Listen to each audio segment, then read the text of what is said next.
Okay. Little update on the wagon here. I had gotten a gift card today. Let me restart that. I had gotten a gift card at Christmas time from my brother for Pep Boys. So me and Junior went shopping there today looking for little things and trinkets. And it's something I've been wanting to put on the car for the last couple of years. And if anybody's an AMC owner, they'll know why. But I've wanted to put hood pins. And if anybody owns an AMC, they know the hood latch unlatches. The day I bought the AMX, I was a mile from where I bought it and the hood unlatched. Thank God it went onto the safety. But this one's never given me trouble. I still don't trust it. What's nice about these cars is a lot of people just drill out the radiator support. Drill out the radiator support and put it through. Well, this is boxed in. On an AMC, they give you this nice little tang here for the hood bumper. As you can see, it's left its mark on there.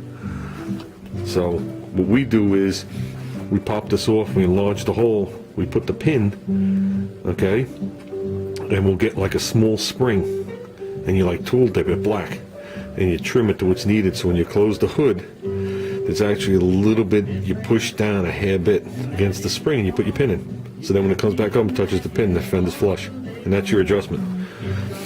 So it's not like you're totally relying on these things to keep the hood closed, which I still don't think it would rip that off. You still have that, the center, and the other one. But that's the way we do it in AMC land. And it's nice because you have a nice flat area, to make your hole. So it gives me a nice place to put the thing. Wow, look how much dust is building up here, huh? So I just figured I'd show you guys that. And I bought the cables, or the lanyards. Is that how you pronounce it? Because I always like that when the hood pins are on, it has the cable that comes around, so when you pop it off, you just let it hangle and dangle there. So I don't know if I like this hairpin type, or if I'm going to put the other type in there, but they had these were stainless steel, so I don't got to deal with the rusty chrome. You know what I mean? And it's a little duller too. I like the look of stainless. It's not quite, as you know, as shiny as chrome. So, I mean, there's nothing else here that's really chrome but the bumpers. Everything's dull. So, we'll be working on that. I'll get that done before I pop this hood off when we start painting. So, I just figured I'd give you guys an update. And there was another thing I wanted to talk about. I don't know if anybody's subscribed. I told him I'd mention it on my channel today. He's been around a while. It's not like he's a newbie. He's definitely not a newbie. It's up in Connecticut. It's Old 64 Goat. Written just like it sounds. Old 64 Goat. Number 64. And he does a lot of projects and a lot of different things here and there. I'm not going to tell you I've been subscribed to him long, because I really haven't. I picked up on him because of all the body work we do here in the Garage Gang. You know what I mean? Once you start watching body work, a lot of his videos, or older videos, he was doing body work. He had the Poor Man's Body Work series, where I know I'm not getting the names right, but he had a full series of doing metal work on his van. Then he had a full series of bonding up the van. And a lot of stuff like that. He has his, I don't know if you want to call it a puppet. I don't know if that's considered a puppet when your hand actually isn't in it. But I don't, I'm not a, I don't know everything about that. But I'll call it a puppet, just for the sense of it. But he has his Uncle Dorkle videos. Okay, and that's what made this whole thing come up. Where he does his Uncle Dorkle series, where it's like life size. I think it's actually bigger than him when you see them sitting side by side, but you never see them side by side when Uncle Dorkle's doing a skit. And basically, Uncle Dorkle's mouth moves and he does the words and he'll do some kind of skit with it. And it's enjoyable to watch. You know what I mean?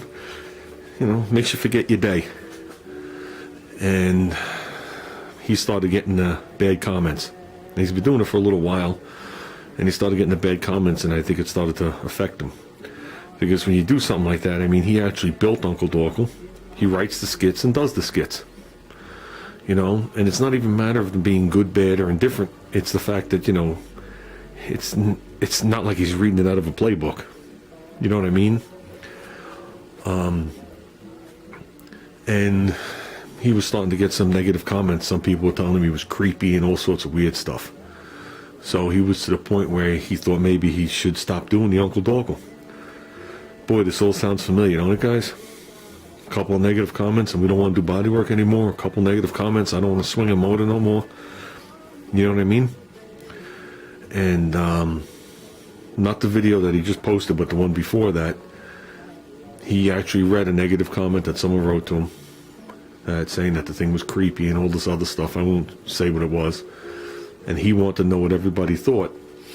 And what he did was he took a poll to see how many people wanted him to keep Uncle Dorkle and how many people didn't. And it turned out, I don't know what the amount of people was that wanted him, but there were 3 people that still didn't want it. But the amount of people that did want it, including myself, was overwhelming. So I think that made him feel good enough to say Uncle Dorkle stays. And I'll be truthful with you. The only thing I could say to you, Bill, is even if there was one I want Uncle Dorkle to stay, I would have kept it if that's what you want. Because that's what we do. We do what we want to do. If people don't like it, they could just tune into something else. I personally like Uncle Dorkle and I like the skit. I enjoyed watching your Bodywork series. Unfortunately, I know the series was older. I don't know if it was a year or 2 old, so I had a problem finding all of them. But like I said, it's definitely enjoyable. He's up in Connecticut. I'm not sure what town. So he's just on the other side of the pond for me. And that's about it. I told him I'd mention you, and it's like a no-brainer. It seems like he's going through the same thing we're going through here in the garage. You know, it's just it's like a club, and the club bullshit that goes with it. We could do without that, guys. We're better than that. So, well, with that, I'm gonna call it a night. Tomorrow, look forward to me glazing that fender and trying my best. I'm gonna try and block that bad boy out. I gotta get myself a block, actually. I think the only place around here they sell Dora blocks is actually at the body supply store. Figured I would check Pep Boys. Why not? I had the gift certificate, but they don't seem to sell it. So, and right now I only need 1 block anyway. I don't know if this is right, wrong, or whatever, but I was going to go with, I think they called it the 3/4 block, which I think was 2 5/8 wide by 11 long. And they consider that for a semi flat surface and flat surface, which I think is pretty much what my fender is. It's really not flat, other than by the door. So, well, that's it, guys. Everybody have a good night.